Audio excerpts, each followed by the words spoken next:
تو آئیے یہاں ذرا اخلاق نبوی بھی دیکھتے ہیں۔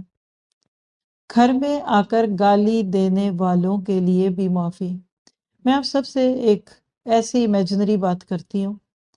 آپ کے گھر میں کوئی آئے، دروازہ آپ کھولیں اور آپ کہیں کہ بڑی کوئی مہذب سسٹر لگ رہی ہیں، اچھی ہی لگ رہی ہیں، آپ ان کو ڈرائنگ روم میں لے جائیں، بٹھائیے، وہ بھی بیٹھ گئیں، آپ بھی بیٹھ گئیں، اور پھر وہ آپ کا نام لے کر کہے، میں اپنا نام لے لیتی ہوں، عفت تم مر جاؤ، تمہارے بچے مر جائیں، تو بتائیے میرا کیا رد عمل ہوگا؟ آپ اپنا نام لکھ کر کہیے، میرا نام مت لکھیں، اپنا لکھیں۔ کیا ہمارے بس میں ہو تو ہم اس کا منہ نہ نوچ لیں؟ کیا ہم اس سے زیادہ سخت لہجے میں اس سے بات نہ کریں؟ کیا ہم اس کی بات کو برداشت کر سکیں گے؟ اور کچھ نہیں، ہم تو کھڑے کھڑے اس کو گھر سے دھکے دے کے نکال دیں، اور کچھ نہیں تو 911 کو کال کر لیں گے اگر امریکہ میں ہوں گے، نہیں تو پولیس کال کر لیں گے جس ملک میں بھی ہیں، اور اسے ایسی کھری کھری سنائیں گے کہ ایسی کوئی فضول بات مجھ سے نہ کرنا۔ اب آپ یہ ساری باتیں جو ایک ہیومن ریئیکشن کی ہے، اس کو ذہن میں رکھیے۔ ابو بکر کا واقعہ آپ کے سامنے ہے۔ گالیاں دینے والے شخص کے ساتھ مسکرانا یہ عام لوگ نہیں کر سکتے، اور گالی بول کے بھی دی جاتی ہے، گالی لکھ کے بھی دی جاتی ہے، گالی سنائی بھی جاتی ہے، گالی پڑھائی بھی جاتی ہے، ہر طرح سے۔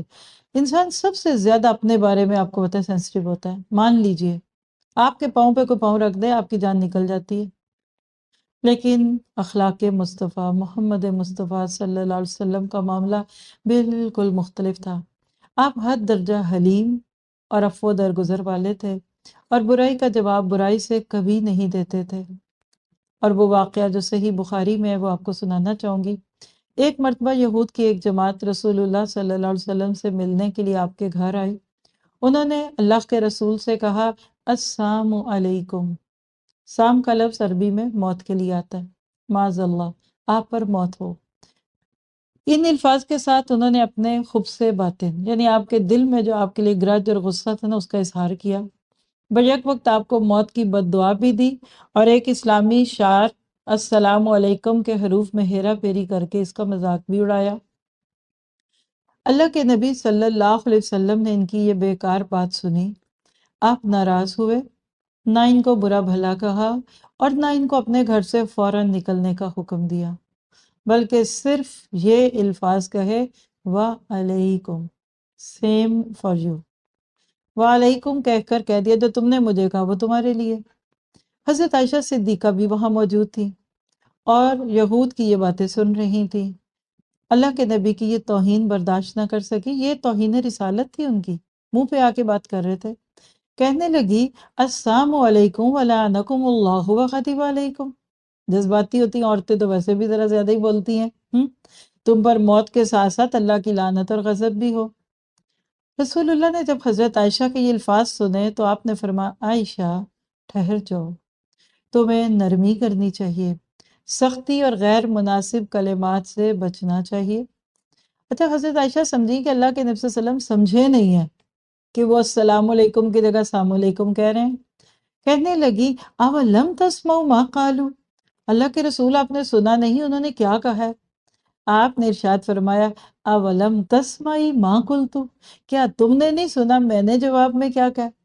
یعنی میں نے ان کی بھی سن لی تو تم نے میری سنی کہ نہیں؟ کیا رددت علیہم فیستجاب لی فیہم ولا یستجاب لہم فی، میں نے انہیں وہ جو جواب دیا وہ دعا تو قبول ہو جائے گی، لیکن انہوں نے جو میرے بارے میں کہا وہ قبول نہیں ہوگا۔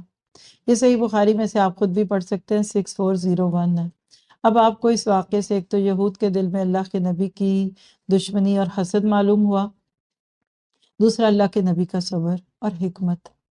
اسی طرح ایک اور حدیث میں آتا ہے کہ اللہ کے رسول اپنے صحابہ کے ساتھ مسجد نبوی میں تشریف فرما تھے کہ ایک یہودی آپ کی مجلس میں داخل ہوا، اس نے آ کر سلام کہا، صحابہ کرام نے اس کا جواب دیا۔ اللہ کے رسول نے پوچھا، هل تدرون ما قال هذا، کیا تم جانتے اس نے کیا کہا ہے؟ قالوا سلام علیک یا رسول اللہ، یا سلام علیک یا رسول اللہ، کہ اس نے آپ کو سلام کہا ہے؟ آپ نے ارشاد فرمایا، نہ، سلام علیکم، اس نے کہا تمہیں موت آئے۔ صحابہ کرام نے عرض کی، اللہ کے رسول آپ نے اس کو کیا جواب دیا؟ آپ نے ارشاد فرمایا، میں نے صرف یہی کہا، السلام علیکم، تم پر بھی موت آئے۔ تو کیا پتہ چلا کہ علیکم کہہ کر اگلے پہ ڈال دیجئے، سیم ایز یو۔ اور حدیث میں آتا ہے جو کسی کو گالی دیتا ہے وہ گالی پلٹ کے جاتی ہے اس بندے پہ جس کو وہ دیتا ہے، اگر وہ اس قابل نہیں ہوتا یعنی اس کو نہیں تھی وہ دینی تو کہنے والے پہ پلٹ جاتی ہے۔ تو ہر انسان اپنے ایک ایک لفظ کا خود ذمہ دار ہے، جتنی مرضی گالیاں بد دعائیں سلواتے اور جو مرضی اس کو پھیلا دیجئے، آپ یاد رکھیے قیامت کے دن سے پہلے اس کا ایک ایک چیز کا اللہ حساب کرے گا۔ اپنے لیے جملے لکھ لیجئے، آپ بچوں کو گالی نہیں دے سکتے، آپ ملازموں کو نہیں دے سکتے، آپ فیملی میں کسی کو نہیں دے سکتے اور کسی کو بھی نہیں دے سکتے۔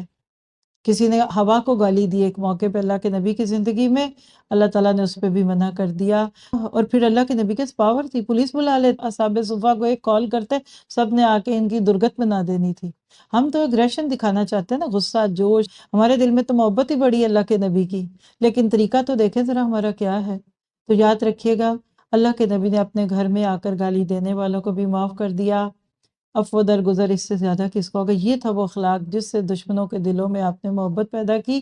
اور یہ ساری حدیثیں جو میں نے آپ کو سنائی ہیں، ان میں پہلی تو بخاری کی تھی، اگلی مسند احمد کی ہے اور مسند بزار کی بھی ہے۔